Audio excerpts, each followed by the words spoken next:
बिस्मिल्लाहिर्रहमानिर्रहीम। अस्सलाम वालेकुम वरहमतुल्लाहि वबरकातुहू। उम्मीद करती हूँ आप सब खैरियत से होंगे।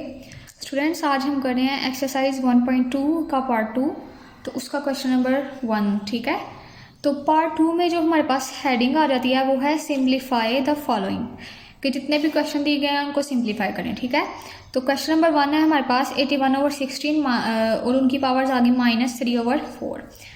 अब आप यहाँ पे देखें, ये जो माइनस आ रहा है ना, इस माइनस को ख़त्म करने के लिए क्या करेंगे, ये जो दोनों वैल्यूज़ हैं इनको ऊपर नीचे कर देंगे ताकि हमारा ये माइनस ख़त्म हो जाए। ठीक है, तो 16 उस माइनस को ख़त्म करने के लिए ऊपर चला गया और 81 हमारे पास नीचे आ गया, और वो जो स्टेप है वो वैसे का वैसे ही 3/4 वैसे का वैसे ही साथ लग जाएगा। ठीक है, अब आप यहाँ पे हमने क्या करना है, इनको थोड़ा सा छोटा करना है। तो छोटा करने के लिए क्या करेंगे, हम 16 का एलसीएम लेंगे। ठीक है, तो ये देखें 16 सबसे पहले तो सबसे छोटे टेबल के साथ हम एलसीएम लेना स्टार्ट करते हैं। तो 2 के टेबल में तो आता है 16। ठीक है, तो इसको हम 2 के साथ ही डिवाइड कर लेते हैं। 2 8s are 16, 2 2s are 2 4s are 8, 2 2s are 4 और 2 1s are 2। अब आप यहाँ पे देखें, अगर 2 को उसकी 2 के साथ ही 4 दफ़ा मल्टीप्लाई किया जाए यानी 2 की पावर 4 ली जाए तो हमारे पास आ जाता है 16। ठीक है, 2 की पावर अगर 4 ली जाए तो हमारे पास 16 आ जाता है। इसको कैलकुलेटर से भी आप कर सकते हैं। देखिए, मैं आपको कैलकुलेटर से करके दिखा देती हूँ। ये देखिए, 2 पावर, ये वाला साइन आपने लेना। ठीक है, 2 पावर 4, 2 की पावर यानी हमने 4 लिया है तो हमारे पास आ गया 16। ठीक है, उसके बाद सेम वैसा ही स्टेप है। अब हमने एलसीएम लेना है 81 का। ठीक है, तो 81 का एलसीएम ले लेते हैं हम। अब देखिए 81 2 के टेबल में नहीं आता, 2 के बाद टेबल आता है 3 का हमारे पास, तो 81 3 के टेबल में आता है। ठीक है, तो 3 के साथ हम इसको डिवाइड कर लेते हैं।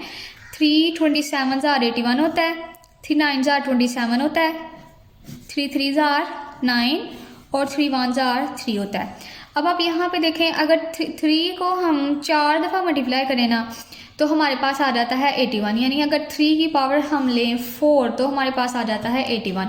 कैलकुलेटर से भी कर सकते हैं आप। ये देखें 3 पावर 4 तो हमारे पास आ गया है 81। ठीक है, अब यहाँ पे क्या करना है जी, इनके मुताबिक हमने वैल्यूज पुट करनी है। हम पावर्स ले लेते हैं।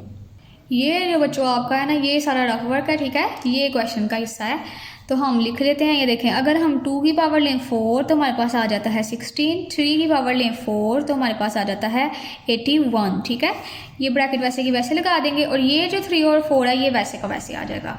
अब देखें आप, यहाँ पे ये डिवाइड हो रहा है। अब जब इसको ब्रैकेट को खोलेंगे तो ये 4 इसके साथ 4 के साथ ये दोनों वैल्यूज़ मल्टीप्लाई हो जाएंगी। ठीक है, ये देखें 2 की पावर 4 तो हम इसको खो रहे हैं तो ये मल्टीप्लाई हो जाएगा 3/4 के साथ। फिर डिवाइड का साइन वैसे का वैसे, 3 उसकी पावर है 4 और इसके साथ जब हम इसको खोलेंगे तो ये 3 और 4 के साथ मल्टीप्लाई हो जाएगा। अब देखें 3/4 ब्रैकेट के बाद है, यानी जिसका मतलब है कि ब्रैकेट के अंदर जितनी भी वैल्यूज हैं उन सब के साथ इसने होना है। ठीक है ना, 3/4 ने उन सब के साथ मल्टीप्लाई होना है।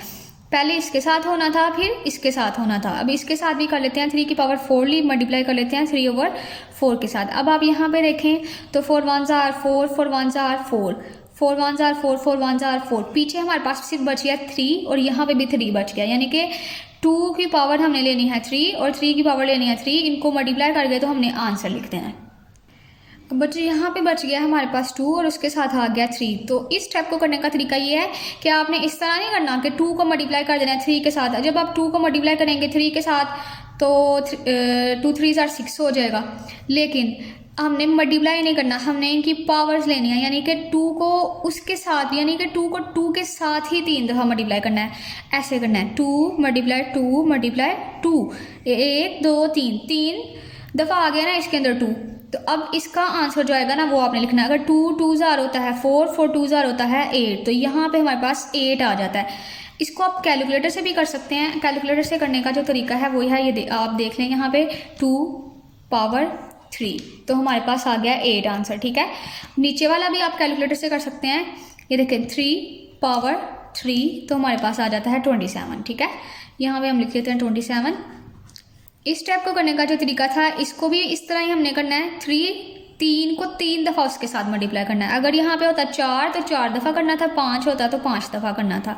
यहाँ पे 3 दफ़ा है तो हम 3 दफ़ा कर लेते हैं। 1 2 और 3 तीनों दफ़ा कर लिया है। 3 3 ज़ार 9 और 9 3 ज़ार 27। तो यही था बच्चों आपका क्वेश्चन नंबर 1 का आंसर। उम्मीद करती हूँ आपको सवाल की समझ आई होगी। अगर क्वेश्चन की समझ आई है तो वीडियो को लाइक करें और चैनल को सब्सक्राइब करें। मिलते हैं नेक्स्ट वीडियो में। अल्लाह हाफिज़।